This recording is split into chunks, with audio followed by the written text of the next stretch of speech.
Bienvenue dans ton Yann et Frank. Aujourd'hui, on est avec Jérôme Blanchet-Gravel. Dur lendemain de veille pour Jérôme. Un gros party hier. Ben non. On s'amuse avec lui. On fait le tour de l'actualité de Libre Média des 2 dernières semaines.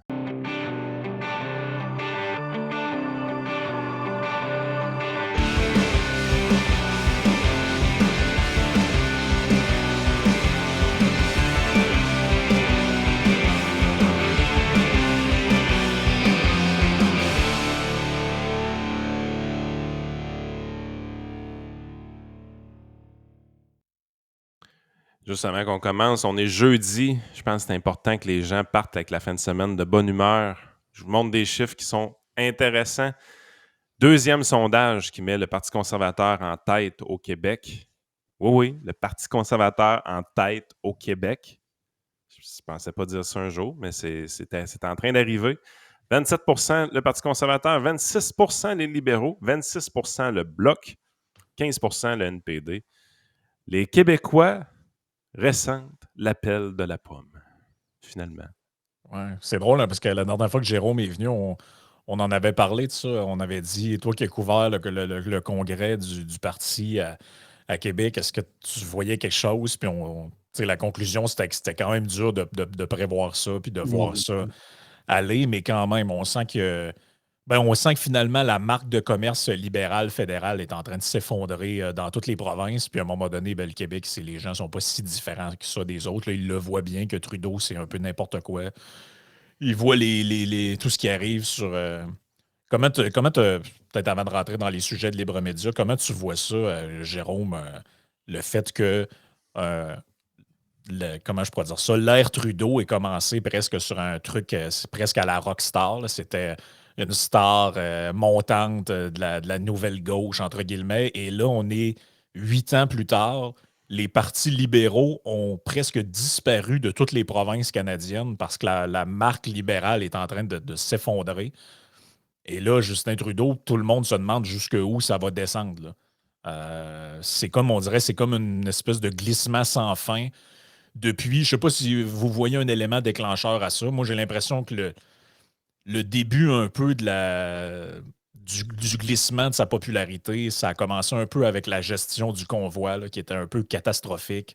À ce moment-là, il était quand même encore très haut dans les sondages, venait d'être réélu. Mais je ne sais pas, on dirait qu'il y a comme quelque chose qui s'est brisé à ce moment-là. Je ne sais pas, Jérôme, si tu as une autre lecture des événements, là, mais il y a quelque chose qui s'est passé, puis il y a une rupture avec les Canadiens. Là. Ouais, mais de toute façon, c'est un fin de règne, hein, que ce serait les conservateurs ou les libéraux. Après 10 ans en politique, c'est en général, on reste pas. Dans les autres pays, souvent, tu as des règles. Après 2 mandats, on sait, on s'en va. Au Canada, ça n'existe pas. Là. Au Mexique, c'est un 6 ans. C'est un mandat de 6 ans. Donc, un sextennat. Et après 6 ans, c'est terminé. Donc, après 10 ans, 8 ans, c'est ça. En général, on s'en va. Là. C'est qu'il y a une alternance naturelle du pouvoir qui se fait. Donc, il y a ce phénomène-là. Donc, l'usure du pouvoir, forcément, nous conduit finalement à une défaite inéluctable. C'est normal. Après, il y a eu toute une succession de scandales, vous savez. Là. SNC-Lavalin, il y a eu la fameuse association, là. Oui, quelque chose, là, dans laquelle... Charity. Exactement, oui, Charity, ou dans laquelle est impliqué également... je pense, le frère de Trudeau et sa mère. On en oublie, là, il y a eu les chemins de fer, la crise des Autochtones on a juste avant la pandémie, quand on a bloqué l'ingérence de la Chine. Des chemins de fer, l'ingérence chinoise. Il y a à peu près une dizaine de scandales qui ont évidemment usé beaucoup Justin Trudeau, qui reste une anomalie tant qu'à moi. Le règne de Trudeau va être une catastrophe, surtout en relations internationales, en politique intérieure aussi.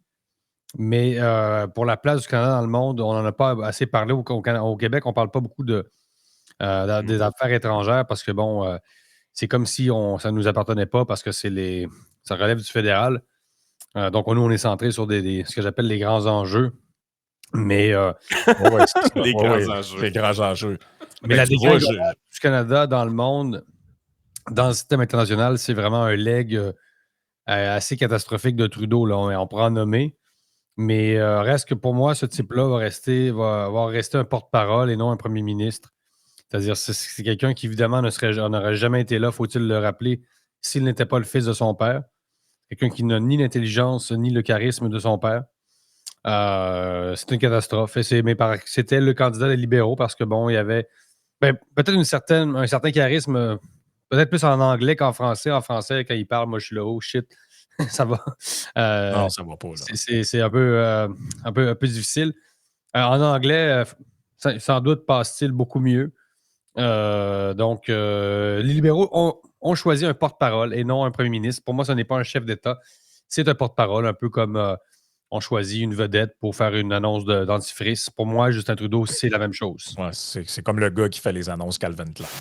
C'est- Ben, c'est pas parti. Je sais des fois, on a le réflexe facile de dire les politiciens, ça, sont imbéciles, sont idiots, etc. Des fois, c'est pas vrai, mais dans le cas de Trudeau, ça ne peut qu'être vrai.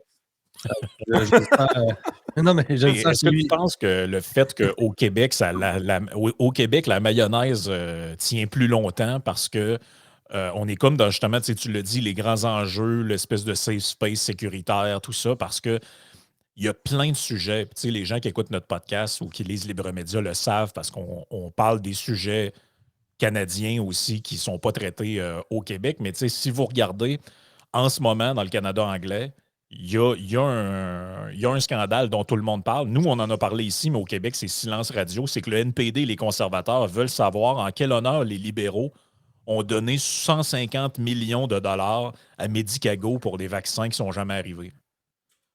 Et ça, C'est capoté, ça, là. en ce moment, c'est dans le Globe and Mail, dans le National Post. Ça, au Québec, il n'y a rien à circuler, il n'y a rien à voir. Fait que, tu sais, le fait que des scandales soient traités au Canada anglais, comme Ouais, dans c'est une bonne l'actualité, hypothèse. au jour le jour, les gens sont plus exposés à, entre guillemets, l'incompétence ou l'incohérence du gouvernement, alors qu'au Québec, on est très centré sur nous-mêmes. Le fédéral, c'est un peu quelque chose qui existe, mais juste pour nous donner de l'argent. Le reste du temps, on est sur nos sujets très locaux. Quand c'est pas un Ouais, c'est train ça. quelque part, c'est un pont ou c'est des drag queens à l'école ou je sais pas quoi. On est comme déconnecté un peu au Québec du fédéral. Fait que moi, ça serait un peu mon explication de voir pourquoi ça prend autant de temps avant que le trend qu'il y a ailleurs se répercute chez nous. Là. Puis une ambivalence, évidemment, puis une incompréhension. Là, tu sais, le Québécois moyen Trudeau reste pour le Québécois moyen un francophone.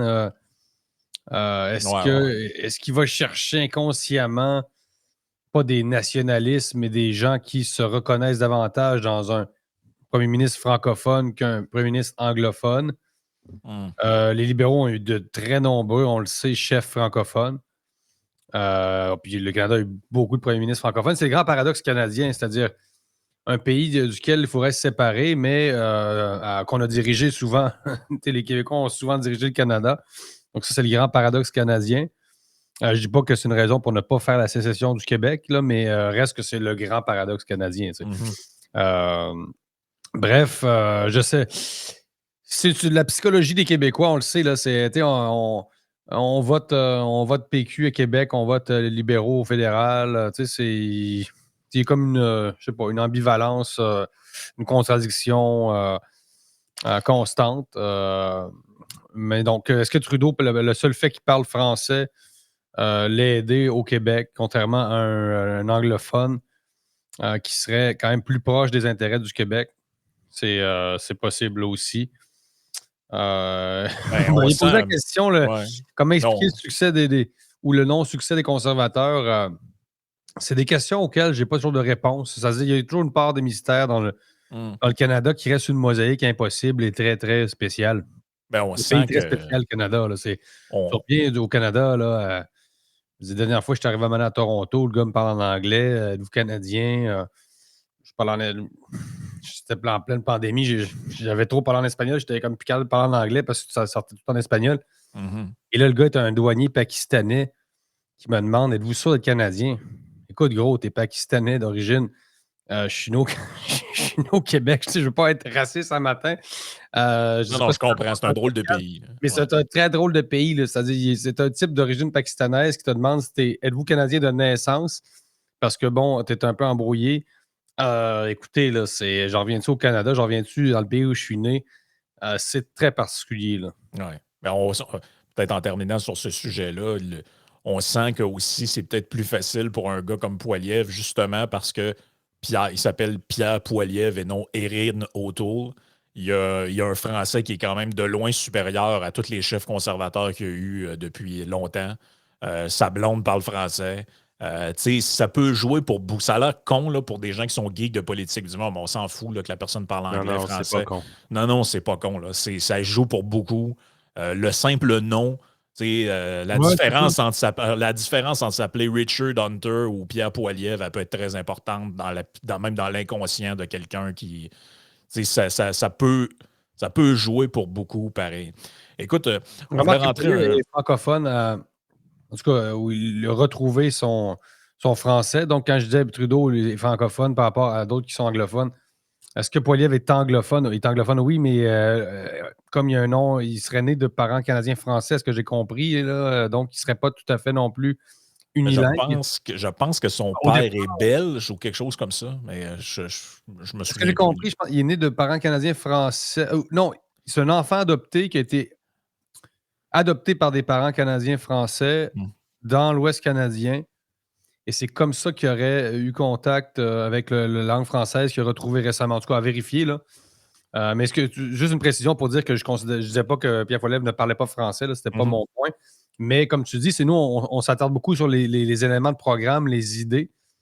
Mais dans l'inconscient collectif, effectivement, une élection se joue beaucoup sur l'image. Adopté par une famille fransacoise. Là, je suis là, fransacois, c'est quoi? Ce sont les personnes d'expression française nées en Saskatchewan ou qui habitent actuellement. OK, Fait donc que- des franco-saskatchewanais. Hein? Exact. Fait que c'est des fransacois. Donc, OK. j'étais pas. Non, t'étais pas loin. T'étais pas mal dessus. Écoute, on rentre dans l'actualité de Libre Média parce que vous avez fait quand même des trucs assez intéressants. Il y aura un texte auquel on va venir dans quelques instants. Mais j'ai bien aimé le reportage que tu as fait sur le terrain au niveau de l'itinérance dans la ville de Québec. Bon, les gens le savent, là, je vais le partager à l'écran juste pour pouvoir que les gens puissent voir de quoi on parle. Moi, j'ai vraiment apprécié ça parce que tu es allé rencontrer des intervenants qui ont les deux mains dedans. Une entrevue en profondeur. Tu sais quoi, c'est 18 minutes ta Ouais, ouais. présentation. Le style est professionnel. Je veux dire, honnêtement, tu écoutes la vidéo, là, puis comparer un reportage de Radio-Canada à ce que Libre Média a fait dans cette vidéo-là, puis dites-moi en quoi c'est moins professionnel. J'attends les réponses. Expliquez-moi là, parce que je vois pas de différence entre ça et un reportage à la Radio-Canada. Je sais une chose par contre. Pour produire ça, il y a probablement 6 à 7 fois moins d'employés qui ont été nécessaires. Ça, c'est sûr. Ouais, ben Ouais, c'est ça aussi. Ouais. sûr. En fait, c'est meilleur parce que l'image est meilleure. Puis ça, je le dois à Francis Denis, qui est notre directeur vidéo. Mais c'est plus cinématographique qu'un reportage de Radio-Canada. Donc, je te dirais en quoi c'est équivalent. Moi, je te dirais que c'est supérieur. Bon, c'est sûr que moi, je suis un peu biaisé.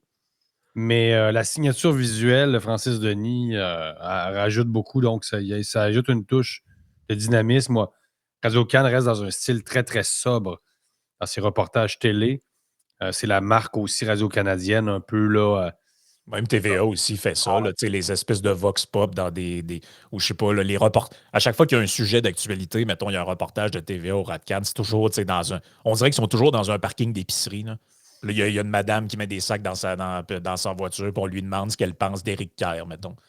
Alors que vous, c'est vraiment, ben, tu peux raconter peut-être plus en détail comment vous vous êtes intéressé à ce sujet-là, puis un peu ce que vous avez fait. Mais dans la vidéo, on voit, vous vous entretenez avec, le responsable, c'est-tu de l'Aube-Rivière? Oui, l'Aubrivière, le directeur général de l'Aubrivière.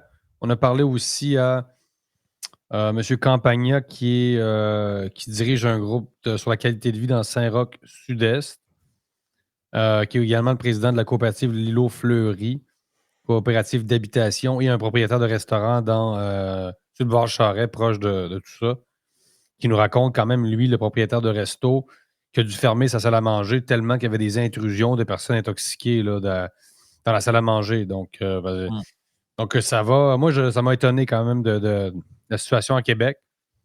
On m'a raconté des trucs qui n'auraient pas été tolérés dans une ville comme Mexico. Ça commence à être louche un peu.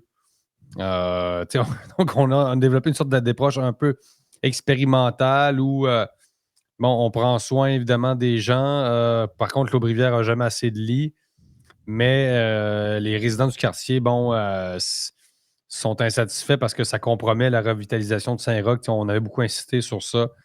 Donc, la, la- la- la revitalisation économique, tout ça, de ce quartier-là, longtemps négligé, on le sait à Québec.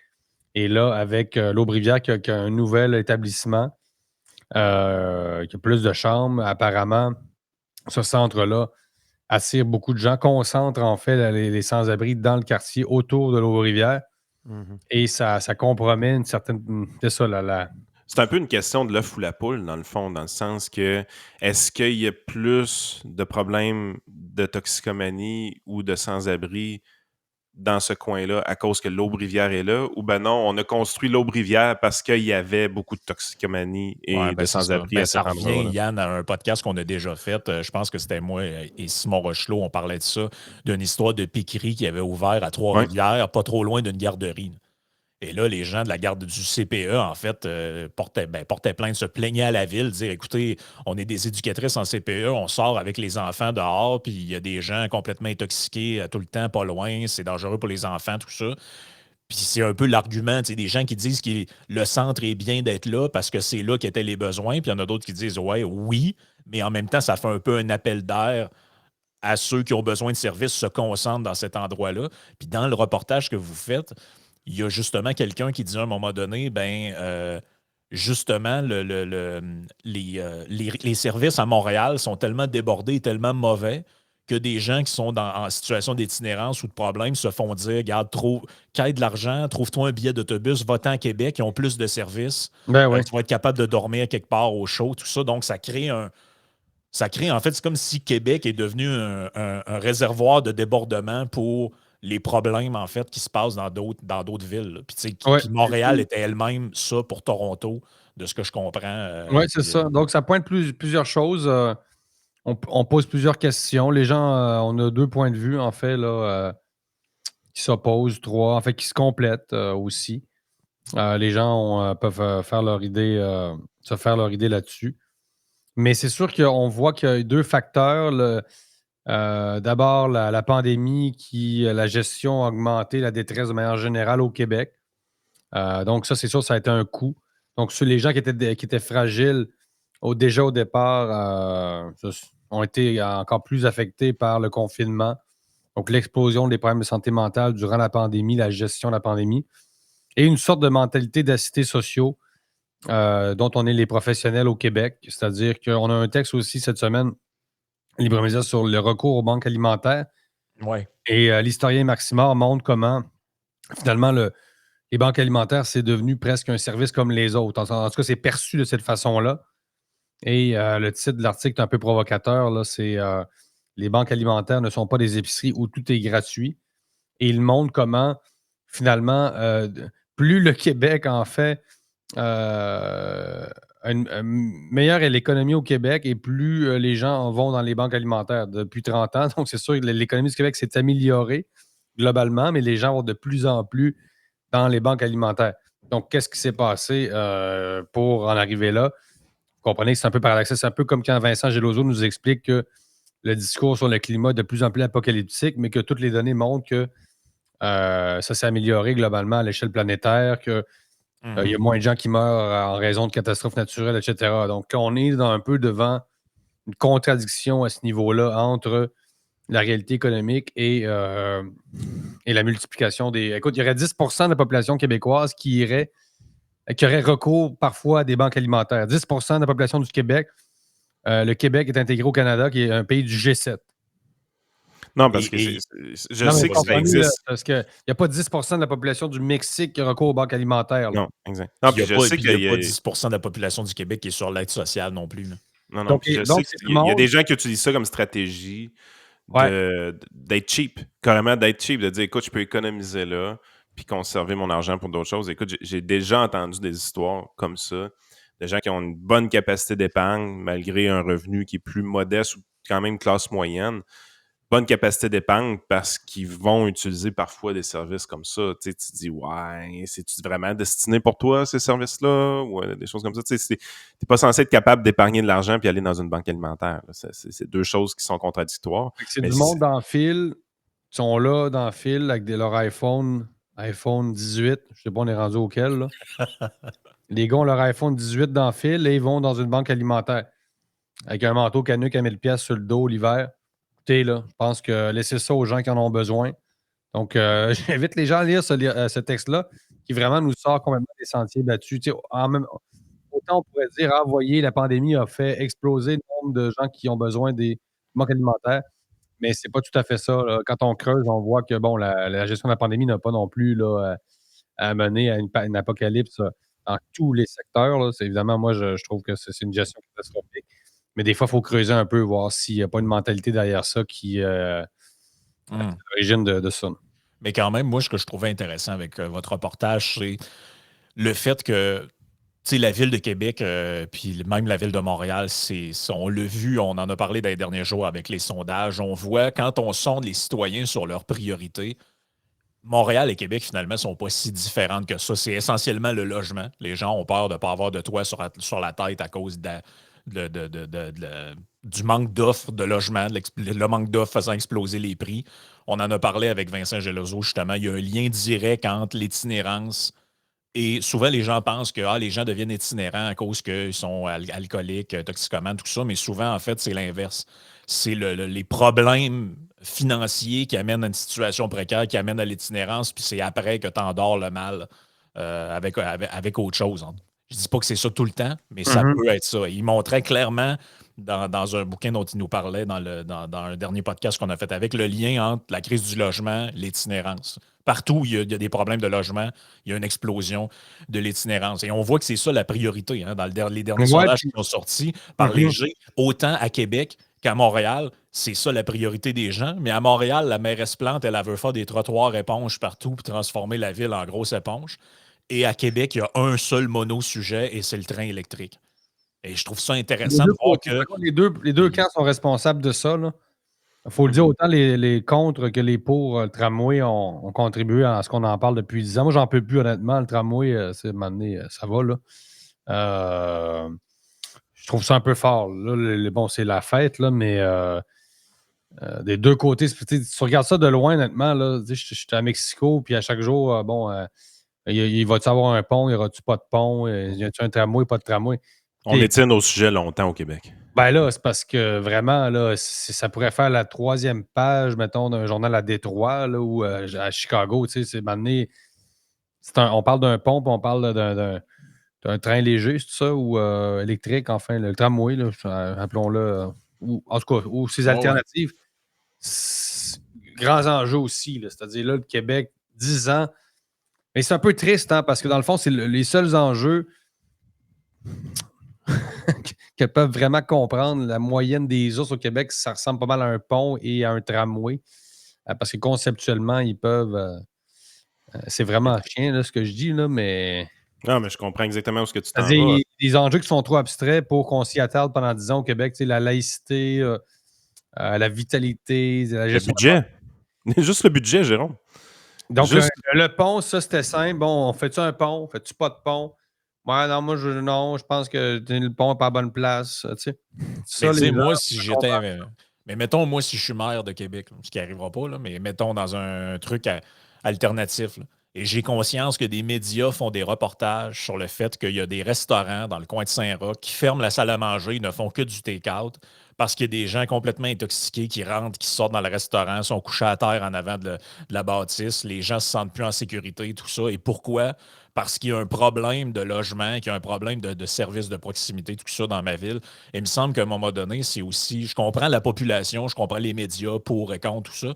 Mais à un moment donné, les élus, c'est une question de gestion de priorité. Est-ce que je mets 8 milliards, 10 milliards dans un pont ou dans un train électrique quand j'ai des gens qui couchent dans la rue? Là? Mais même va plus loin. Aussi. C'est ça, c'est les priorités du maire de Québec. Est-ce que ce sont les bonnes? Il y a du monde, effectivement, qui prennent du fentanyl à côté, au Carré Lépine à Québec. Donc, c'est sûr, le tramway, on peut en parler. Effectivement, ça s'enlignait pour être une Mais dépense vraiment aller au-delà du budget, les gars. Regardez l'énergie qui a été mise par le maire Marchand dans ce projet-là de tramway. Il a vidé sa batterie. Quand vous regardez la suite de Ah, mais il s'est brûlé reportages, politiquement, c'est incroyable, là. Ça, c'est fou. il a brûlé tout son capital politique Ben et oui. il a brûlé sa batterie interne. Je veux dire, le Bruno Marchand, le gars qui court des marathons, qui est en top shape, qui se promène en running shoe partout dans la ville de Québec, il a l'air Et d'un là, c'est clochard. fentanyl. Non, c'est pas vrai. Il a l'air d'un clochard présentement. Là. Il a l'air pété raide. Là. Il a pris 10 ans en 2 ans. Ah oui, tant Euh, que ça, hein? fait que tu es vraiment dans un contexte où tu te dis, OK, à quoi devait ressembler la plupart de ces journées dans sa tête à la mairie de Québec? C'est que ce mono-sujet-là du tramway occupait 100% de son temps tout le temps. Tout était une machination pour arriver à ses fins sur ce projet-là. Donc, dans ce contexte-là, c'est même pas une question d'argent ou de budget. C'est une question que même le maire dirigeant de la ville, puis je pense que le biais du prof Coron qui parlait de ça, le fait qu'on ait fusionné les villes, qu'on ait fait des méga-villes qui peuvent avoir des méga-projets, a fait en sorte que la plupart des maires Ouais, ouais. défocusent des choses vraiment élémentaires et importantes dans leur propre ville, qu'ils devraient réellement gérer. On est vraiment dans une position où est-ce que tous ces maires-là vont dans une autre direction. Tu sais, je pense que je l'ai réalisé. Je suis allé voir un client récemment dans Mauricie. Il me disait qu'il y avait une terre de son côté. Il y avait 9 acres. Puis éventuellement, il voulait faire une maison sur ce terrain-là. Tout ça. Je suis arrivé à la municipalité. J'ai dit, je veux ma maison là. Il dit, OK, comment ça marche? Okay. J'ai fait un dessin. J'ai mis à peu près où ce que je voulais la maison. Je veux là, ça va ressembler à ça va être telle grosseur. Ils ont dit, pas de problème, pogne le permis, 50$, permis de construction, vas-y. Quand il m'expliquait ça, j'étais là, hey, ça existe encore des places comme ça au Québec? J'étais content d'entendre ça. Mais c'est une petite municipalité dans le fond de la Mauricie. Là. Mhm. Mais on se rend compte que les maires des villes qui gèrent des villes tellement grosses aujourd'hui sont déconnectés totalement de la réalité. Oui, complètement. Fait que ça, c'est quelque chose qu'il va falloir ramener. Puis je Ils sais ont pas plus comment peur on de va. la fin du monde que de la fin du mois. Tu sais, c'est un cliché, là, cette fameuse phrase-là, mais c'est un peu ça, tu sais, que tes projets soient axés sur on fait des projets pour la fin du monde climatique qui arriverait dans 100 ans. Mais tu dis, ouais, mais il y a des gens qui ne savent pas où ils vont dormir cette nuit. Ils sont couchés à terre avec un sac de poubelle Dans ta ville. dans ta ville. Là. Je sais Ouais. pas, gestion de priorité. Il y a comme quelque chose qui est absurde Non, pour c'est moi là-dedans. injuste parce que c'est les gens d'un quartier, évidemment, qui est moins favorisé par rapport à d'autres, qui payent le prix. Donc, c'est très facile en Haute-Ville. Vous habitez le quartier Montcalm à Québec, vous êtes pour le tramway. C'est sympathique, là, vous comprenez, mais vous êtes à Saint-Roch, vous avez peut-être moins de revenus. Il y a des gens qui font du fentanyl en face de chez vous. Le tramway n'est peut-être pas votre ultime priorité. Donc, on voit encore une fois que cet écologisme est très bourgeois. Là, c'est-à-dire, Ben oui. vous habitez sur la rue Moncton à Québec, vous pouvez très bien avoir une Tesla puis être pour le tramway. Là, c'est marrant. Là, à Saint-Roch, c'est quand votre restaurant est pris d'assaut par des toxicos, c'est peut-être beaucoup moins marrant. Donc, le reportage fait également ressortir ça. Mais vraiment, on peut en parler quand même du tramway. Je ne suis pas non plus. Je ne suis pas anti en parler non plus. Là. Je trouve que c'est juste, ça fait 10 ans. Là. 10 ans, troisième lien, 10 ans sur le tramway. Puis quand tu es dans une situation où est-ce que la population, tout le monde a une opinion. Tu sais, quand tu fais un sondage, puis il y a à peine 5% des gens qui sont indécis, ça veut dire que les dés sont pipés. Là. Il n'y a plus de négociation, c'est fini. Là. Passer à un autre sujet, tourner la page, puis on passe à autre chose. Puis là, on Donc, parle des vrais projets. référendum. Là, tu dis, bon, là, on n'aura plus des référendums sur la souveraineté du Québec, ça va être des référendums sur des tramways. Là, tu dis, le Québec, s'enfonce, c'est un déclin. Mais il est fascinant. Marchand, c'est fascinant d'avoir vu ce type-là, effectivement, ruiner sa carrière politique en l'espace de quelques mois. Le manque de pragmatisme est assez phénoménal. Là, sa croisade qui est devenue évidemment idéologique parce que Québec, la ville de Québec, de 500-600 000 personnes avec la périphérie devenait le centre du monde d'où viendrait la grande rédemption écologique. Et là, tu te dis, le gars délire complètement. Là, à Mexico, j'en reviens souvent avec l'exemple, mais j'étais là, 25 millions de personnes, il n'y a pas de recyclage, j'arrive en bas, mon voisin garoche 50 bouteilles de vide dans les poubelles. Vous comprenez, 25 millions de personnes qui ne recyclent pas à Mexico, c'est 3 fois la population du Québec. Donc, moi, j'invite quand même mes marchands à aller dire aux Mexicains de Mexico que là, il faudrait peut-être commencer à recycler parce qu'au Québec, ça brise nos efforts. Tu sais. Mais c'est Non, pas un peu c'est pas la réalité mondiale. Ouais, Là, ouais. les écolos du Québec capoteraient. Écoute, le monde font brûler leurs poubelles au Mexique. Ben oui, mais ça revient pas un peu, tu sais, les deux sujets dont on a parlé depuis le début, là, soit ce qui se passe avec Trudeau et ce qu'on vient de parler en ce moment, là, les problèmes du Québec, l'itinérance versus les grands projets un peu débiles. On dirait que ça revient un peu au même sujet qui est ce qu'on. Je ne veux pas faire de jeu de mots, là, mais c'est ce qu'on appelait le dôme. Là. C'est le fait que on dirait qu'on est toujours l'épicentre de quelque chose qui nous dépasse complètement. Tu sais, pendant la pandémie, on avait l'impression que le centre mondial, et ça a même été écrit dans des journaux, là, Ben que oui. le centre mondial de la COVID, c'était rendu le Québec. On avait l'impression que tout ce qu'on faisait était relié directement, je ne sais pas moi, la gouttelette de quelqu'un sur Saint-Roch pouvait contaminer quelqu'un en Chine. Là. On était rendu dans ce degré de délire-là.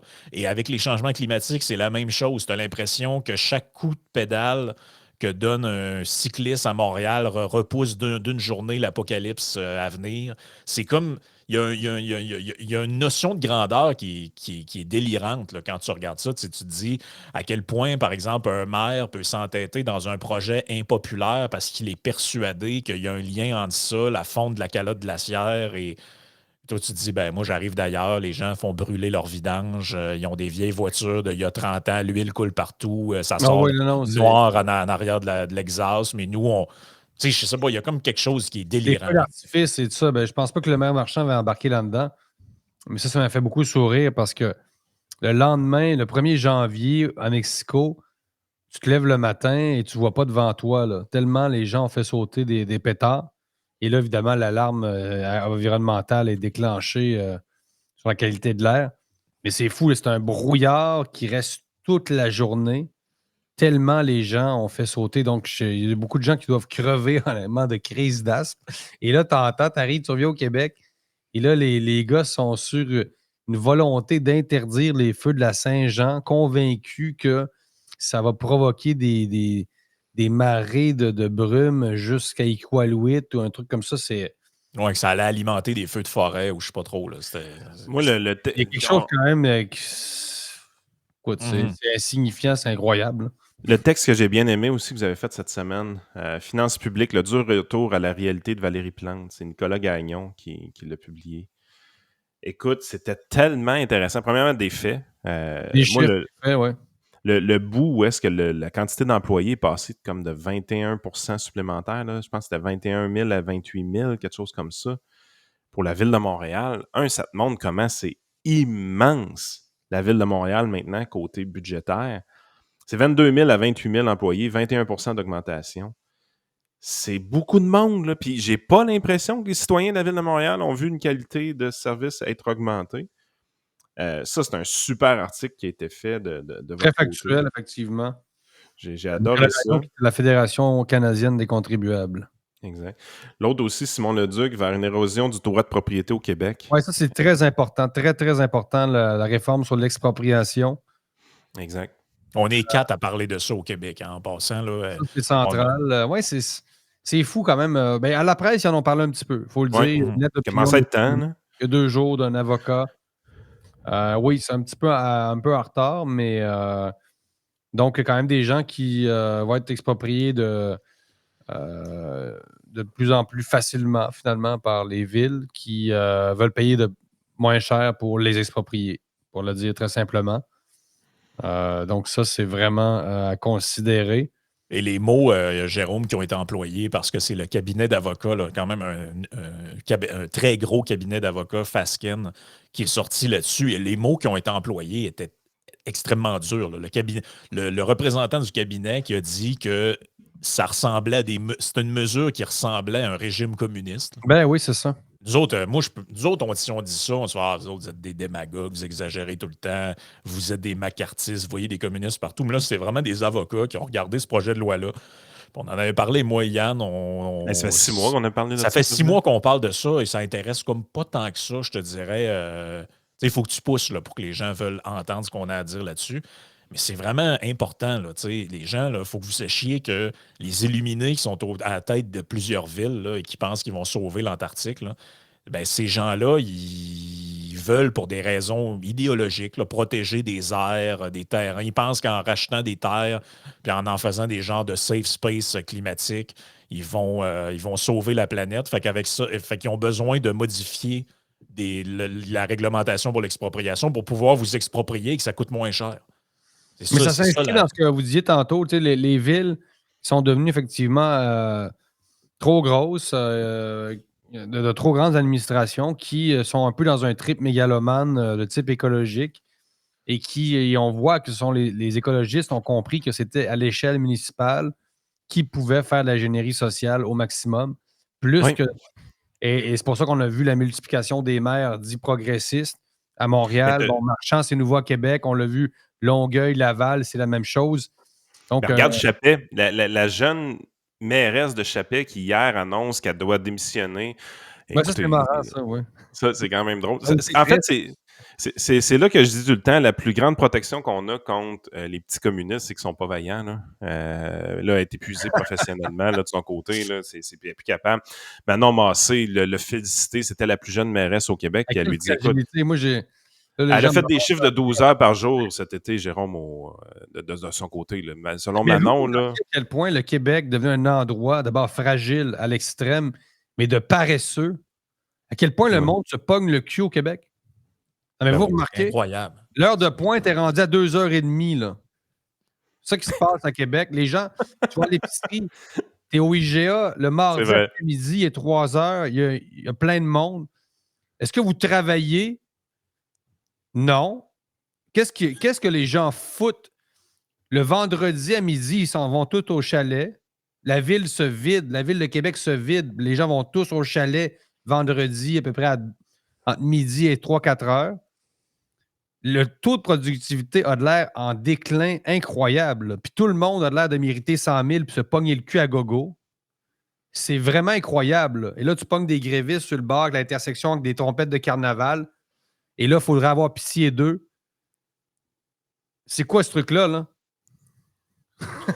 Écoutez, là, c'est parce que c'est vraiment rendu une province de paresseux incroyable. Moi, j'en reviens pas.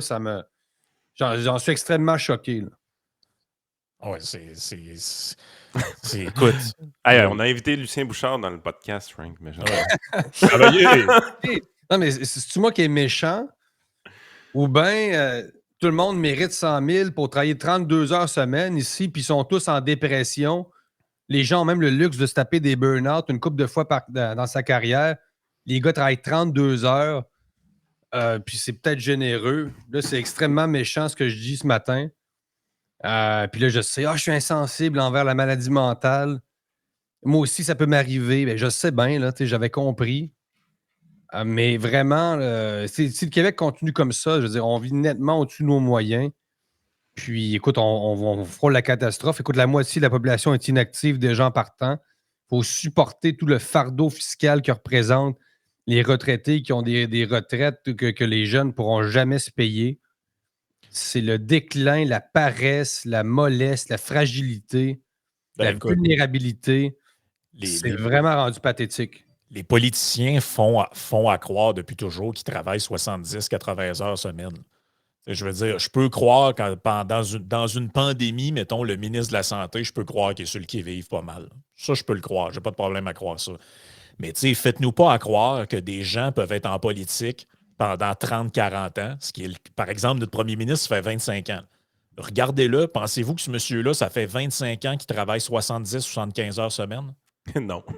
Et il a le temps de lire tous les livres poches qui sont publiés au Québec et d'en faire des comptes rendus sur ses réseaux sociaux. Il a le temps d'aller dans des pièces de théâtre, tout ça. Et c'est pour ça, là, les gens de cette génération-là qui collent au fond de la panne pendant 30-40 ans sont remplacés par des plus jeunes qui, eux, après 2 ans, sont en syndrome post-traumatique et s'en vont. Tu sais, c'est un peu... C'est un peu incroyable. Moi, quand j'ai vu ça, la mairesse de... Je comprends, là, OK, il y a eu les... Mais c'est pas la seule place, puis la première fois qu'il y a des feux au Québec. Là. Ça fait même pas 2 ans, elle part en plein milieu de son mandat et elle dit « Je suis en syndrome post-traumatique dans une ville de 1600 personnes. » Un village, lâchez-moi la semaine de 84 heures. Là. 12 heures par jour, Manon. Relis-toi quand t'écris. Écoutez, regardez à quelle heure D'abord, l'heure de pointe est à quelle heure? Je veux dire, les gens ne travaillent plus comme nos parents, là. Je veux dire, c'est officiel, là. Non, on sait tout. Je veux dire, On- mon père qui est bon, qui était avocat, tout ça, je veux dire, regarde les nouvelles générations. Je veux dire, non seulement c'est plus le même style de loyauté, les gens magasinent les bureaux à gogo. Les jeunes ne sont plus, ont aucune loyauté envers une institution, magasinent leur employeur, changent quand ça ne fait plus leur affaire, sont fragiles, sont faibles. Le Québec est devenu une nation de gens extrêmement faibles. Je veux dire, on n'a plus du tout le rendement d'autrefois. Et là, c'est les conditions, puis les gens, c'est le droit au télétravail. Depuis quand là, c'est un droit, le télétravail? C'est même les fonctionnaires fédéraux ont réclamé ça. Imaginez une société où le télétravail est un droit. Donc, le droit de faire partir son lavage pendant que tu travailles, ça, il faut vraiment être au Canada pour voir ça émerger. Vraiment une nation de BS qui font leur lavage en travaillant. C'est ça qui s'est passé pendant la pandémie, les amis. Là. On a confiné 8,5 millions de personnes pour permettre à des fonctionnaires de partir leur lavage le mardi matin chez eux, puis d'aller au IGA l'après-midi sur leur heure de travail. C'est ça qui s'est passé au Québec. Et aussi pour permettre à des médecins d'aller faire du ski le dimanche dans une pandémie où c'était supposément un état de guerre. Vraiment, là, écoutez, là. Mais de toute façon, on les a, les chiffres. On sait qu'on a soigné moins de personnes à ce moment-là. Écoutez, je pensais pas que ça sortirait vite, mais Jim, c'est une machine. La vidéo du lancement de Joanne Marcotte est déjà sortie. Fait que je Ah oui, pense qu'on oui. va le passer direct dans le show. On était tous là hier, fait que on va vous présenter ça à l'instant, 1 minute à peu près. Ce soir avait lieu le lancement de Ces doutes qui dérangent, l'apocalypse climatique vraiment. Alors, c'est un livre que j'ai écrit, il fait suite à L'illusion tranquille et Pour en finir avec le gouvernement, mais cette fois-ci, j'ai voulu avoir un contrepoids à ce qu'on lit souvent dans les journaux, les titres alarmistes, apocalyptiques, et j'ai voulu consulter, lire, me documenter, chercher des auteurs, des scientifiques, des environnementalistes, des écologistes, des économistes du climat. Est-ce qu'il y avait un contrepoids à offrir à la population qui souffre d'éco-anxiété? Est-il vraiment vrai que l'homme, et seulement l'homme, à travers sa consommation d'énergie fossile, est la seule cause, en fait, du réchauffement climatique? Fait que je vous l'offre. Je vous offre une synthèse de ces lectures-là. Ce livre est disponible sur Amazon.ca.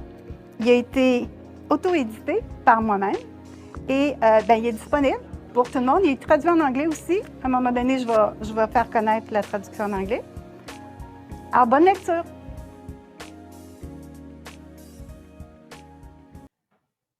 Wow. Il y a du talent, Jim. Hein? Très bon travail de promotion pour le livre de Joanne. Ben, est-ce que ça te rassure à quelque part, Jérôme, que des gens osent aborder ce type de sujet-là? Parce ça aussi, on sent que c'est comme le prochain, c'est le nouveau tabou. Là. Il y a eu le tabou de la pandémie où tous ceux qui essayaient de parler un peu et de dire ouais, je sais pas trop, là, faire 2 ans de confinement, je sais pas si c'est une bonne idée. Ah, vous niez la science, vous êtes des fous. Et là, on a glissé vers, ouais, je ne sais pas, dépenser des dizaines de milliards pour faire des trottoirs éponges, des tramways, c'est-tu vraiment si utile que ça? Climato-négationniste, malade mental, tout ça. Donc, de voir que des gens, tu sais, osent un peu comme Joanne, Oh, oui, je suis content. On va en parler, là. On cherche la meilleure formule pour faire une entrevue avec Joanne Marcotte, c'est ça. Donc, est-ce qu'on fait une grande entrevue? Je vais faire une recension du livre. Je suis encore en train d'y penser. Mais oui, je suis très content. Je suis très content de voir qu'au Québec en particulier, où on sait que le consensus étouffe carrément la liberté d'expression. Donc, on ose poser des questions. Oui, effectivement, la science est basée sur le doute, elle n'est pas basée sur une certitude absolue. Karl Popper, on sait, le célèbre épistémologue qui disait si une théorie est irréfutable, elle n'est pas scientifique. Il disait ça en référence au marxisme. Mhm. Et donc, si votre théorie est un dogme, ben, c'est un dogme. Donc, ce n'est pas une hypothèse scientifique qu'on peut vérifier avec des contre-hypothèses, etc., des faits, mettre à l'épreuve la réalité. Donc, oui, j'ai hâte de lire ça. Donc, à ce que j'ai compris, c'est comme une synthèse des travaux de 4 spécialistes reconnus de l'environnement. Donc, qu'elle a voulu faire connaître au public québécois et anglophone peut-être aussi. comme on le comprend. Mais oui, c'est rassurant. C'est rassurant de voir qu'il y a des gens qui prennent encore des initiatives là, pour réfléchir en dehors des sentiers battus. C'est essentiel. Puis au Québec, on manque encore de ces gens-là. Il en faut plus, toujours plus. Mhm. Écoute, tu t'as parlé tu as mentionné les grands entretiens que vous faites. Il y en a un qui a retenu l'attention quand même, c'est un peu l'éléphant dans la pièce, c'est l'entretien que tu as fait avec Didier Raoult, donc le médecin français qui s'est fait connaître, qui était connu de tout le monde un peu dans le milieu médical, là, mais je veux dire qui s'est fait connaître du grand public pendant la pandémie. J'ai vu qu'il y a eu beaucoup de vues à ça, comme 45 000. 45 000, 000. quelque chose comme ça. On est rendu à plus de 50% de public français. Ouais, et là, c'est quoi est-ce que vous en avez d'autres dans les cartons des grandes entrevues? Parce que vous avez fait beaucoup vous en avez fait beaucoup là, jusqu'à présent, puis ça a un bon succès. Là. Moi, j'aurais une suggestion à vous faire parce que c'est rare qu'on voit les Français sur notre chaîne YouTube à nous autres. C'est logique. Là, on est très vous avez vu actualité récemment québécoise. quelqu'un sur le wokisme, le livre très, très beaucoup parlé. Samuel Fitoussi, Woke Fiction, qui est magique, son livre. Excellent, oui. J'ai vu ça. Non, mais on a un sujet qui a défoncé le mur du son du côté de la France, de notre côté. C'est Simon Rochelot qui en a parlé, les véhicules électriques. Je ne sais pas pourquoi, mais ce sujet-là, avec les Français, a vraiment pogné. C'est la première fois qu'on avait une vidéo qui pognait autant en France de notre côté. D'habitude, on a 1 ou 2 % de Français à peu près qui écoutent. Ont-ils besoin de sous-titres? Ça semble avoir bien été quand même. Ça semble avoir bien été, mais la thématique du véhicule électrique semble vraiment un sujet chaud de leur côté. J'ai été surpris de ça. Mais en tout cas, suggestion comme ça à explorer. Nous, quand même, La dernière fois à Paris, j'ai vu qu'ils avaient réduit, je suis allé en septembre, mi-septembre, ça fait pas très longtemps. J'ai vu que vraiment, on avait réduit la circulation automobile à Paris de manière importante. C'était marquant là, dans le quartier latin. Bon, c'est sûr que c'est un quartier assez bourgeois, là, assez touristique. Mais quand même. De la réglementation? Le Québec, le quartier latin, là, c'est-à-dire il y a Sorbonne, les librairies sont là. Ça reste un vrai quartier, là, pas Walt Disney. Là. Et vraiment, puis ma femme, ça l'a marqué aussi là, par rapport à Mexico. Ça sent moins le gaz et vraiment, ils ont réussi. Il faut croire que l'ingénierie sociale fonctionne. Ils sont plus loin, là. Ils sont plus loin que nous encore dans tout ce qui est écologisme, avant-garde, technologie, etc. Je pense qu'une des raisons, Yann, pour lesquelles ça a attiré autant l'attention des gens en France, c'est qu'eux, ils ont vécu là, une grosse période d'incertitude par rapport à l'électricité. Là. Ben oui. Ils étaient rendus avec la police des thermostats en France, là, avec Macron qui dit aux gens, n'oubliez pas, c'est pas plus que 17 degrés, tout ça. Là, la polémique des cols roulés, là, où Macron apparaissait en col roulé pour montrer l'exemple. Ben oui, mais après ça, imaginez que vous essayez de dire aux gens, votre vieille bagnole à essence ou au diesel, vous allez devoir vous en départir, vous acheter une voiture électrique qui coûte 2 fois le prix de l'autre, mais là, tu dis, ouais, c'est parce que tu me dis, je peux plus chauffer chez nous parce qu'il n'y a plus de courant. C'est comme les gens ont déjà pas beaucoup en France. En passant, c'est un autre mode de vie. En France, c'est vraiment... c'est pas rare de voir des gens manger avec un foulard et un manteau à l'intérieur en janvier à Paris. Là. Au Québec, on est vraiment dans des environnements tout à fait hermétiques. Le Québec est la seule place où tu peux voir quelqu'un en T-shirt en dedans chez lui l'hiver. Là. Même à Mexico, je ne pouvais pas faire ça. Moi, la place où j'ai le plus gelé dans ma vie l'hiver, c'est au Mexique. Maison mal isolée, appartement mal isolé, des choses comme ça? Non, pas parce que c'est mal isolé, parce qu'il n'y a pas de chauffage, parce qu'il y a juste 2 mois de froid. Décembre, janvier.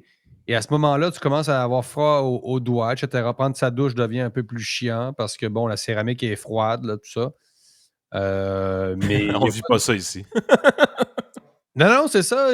Les Québécois pensent qu'ils sont comme des hommes, des héritiers, des coureurs des bois, tout ça. Mais dans le fond, les gars ont des planchers chauffants, puis ils sont dans la fonction publique. Puis, non, il y a un univers parallèle. Ça revient un peu à ce qu'on dit depuis le début. En France, d'abord, c'est l'humidité, c'est les vieilles pierres. Ben, c'est comme au Mexique, dans le fond, l'hiver. C'est-à-dire, il ne fait pas assez froid pour avoir des systèmes aussi importants que les nôtres. Fait qu'ils tolèrent un peu plus le froid que nous. Et donc, déjà, il ne chauffait pas beaucoup. Et là, Macron est arrivé avec une réduction. Là, un moment donné, c'est parce que Ouais, c'est que déjà, Ouais, il faut- les maisons au Québec à 17 degrés, ça n'existe pas souvent. Là. C'est rare. Là. Non, c'est ça.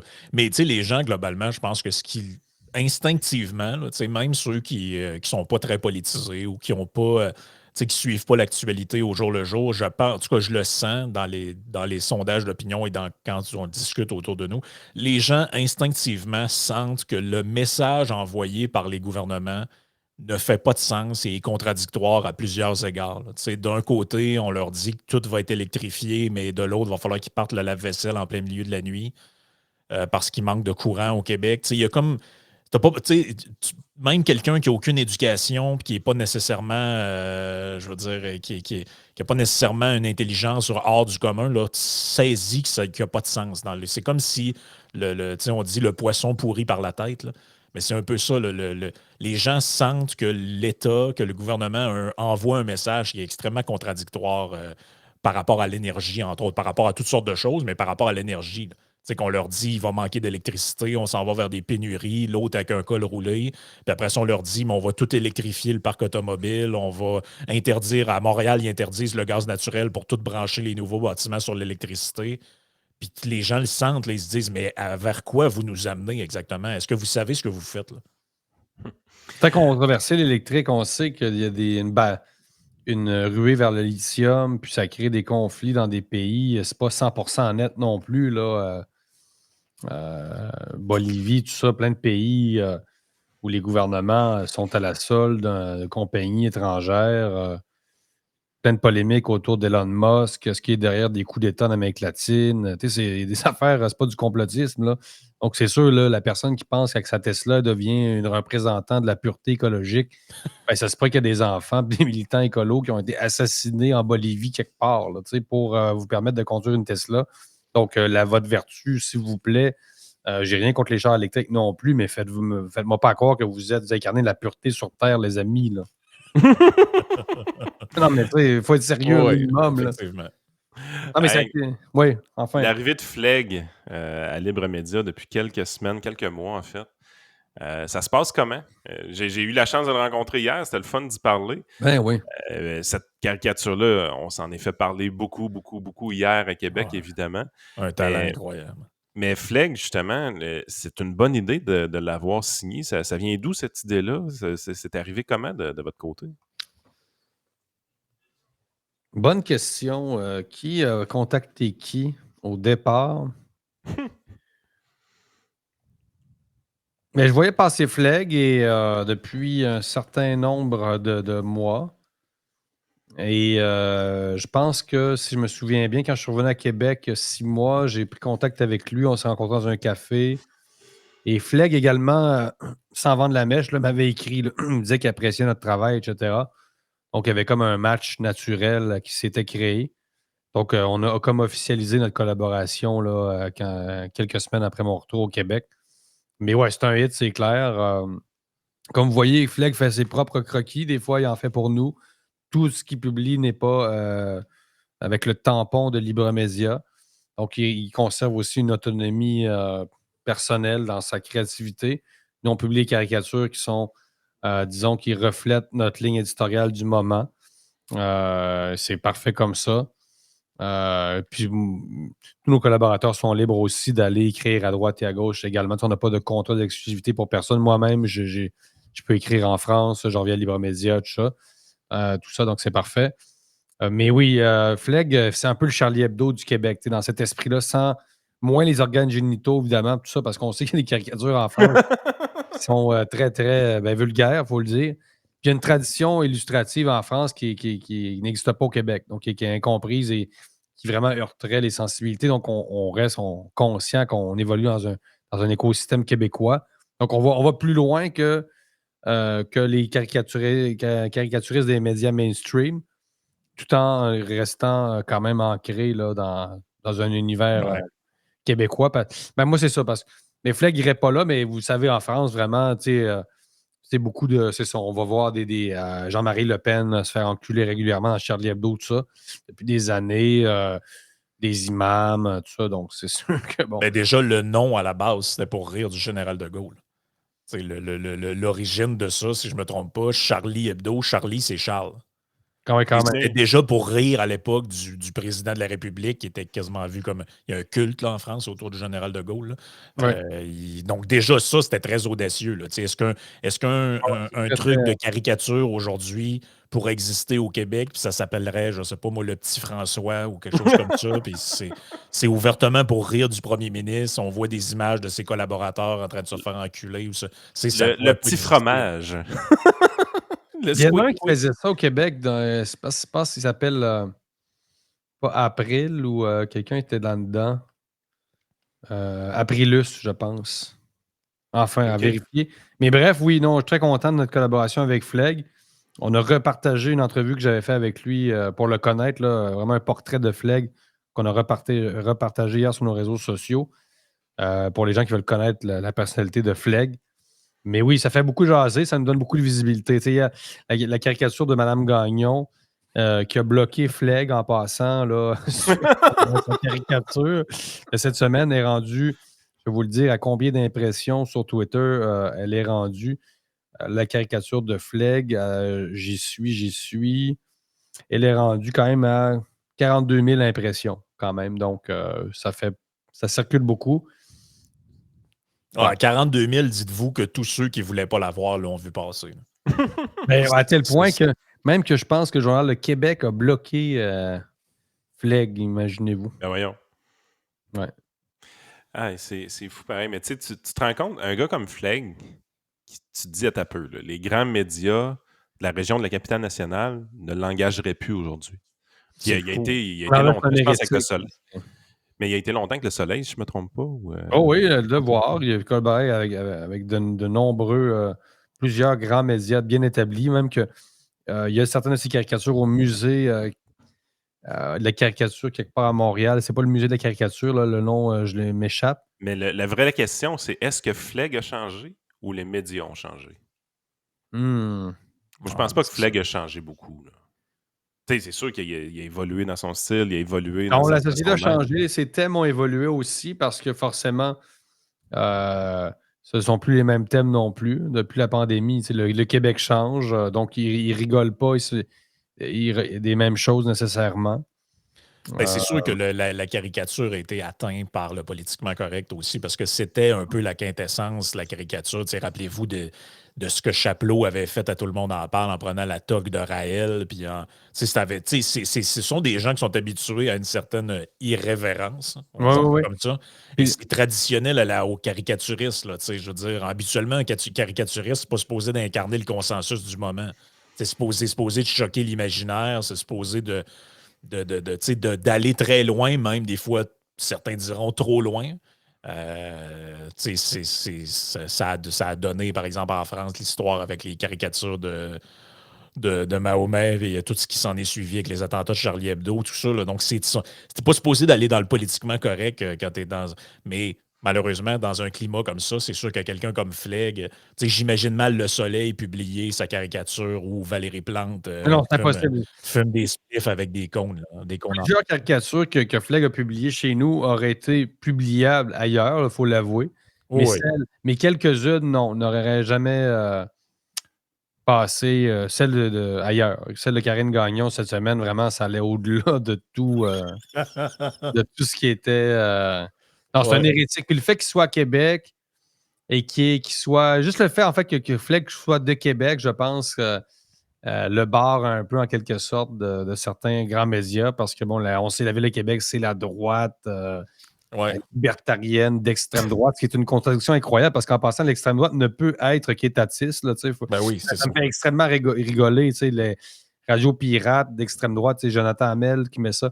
C'est très comique parce que c'est ça, l'extrême droite ne peut être qu'étatiste. Il n'y a pas d'extrême droite sans État fort, là, ça n'existe pas. Donc, à quel point c'est mal compris ou aussi l'étiquette extrême droite, le concept, c'est n'importe quoi. Là, non, absolument. Écoute, le mot de la fin, à quoi on peut s'attendre de Libre Média dans les prochains jours, prochaines semaines? Est-ce que vous travaillez sur un dossier ou sur une entrevue en particulier? Et puis, on va se laisser après ça. Là, Francis Denis, qui est le directeur vidéo, était sur un reportage, imaginez-vous, sur les aborigènes d'Australie. Il est en Australie. OK. Donc, on va avoir un grand reportage sur la question décoloniale en Australie, mais il va y avoir beaucoup de parallèles à faire avec le Canada. Donc, ça a surveillé, mais peut-être plus fin décembre. On va le laisser le temps de revenir et de monter ça. Mhm. Vous comprenez, moi, je n'étais pas en Australie, mais c'est son reportage, ça va être très bon. Il y a plein de choses qui arrivent, il y a des événements aussi qu'on va couvrir. Là, notre envoyé spécial en Israël n'est plus sur le terrain, il est retourné à Paris. Donc, on va mettre un peu la pédale douce sur le conflit israélo-palestinien tout en gardant un œil attentif.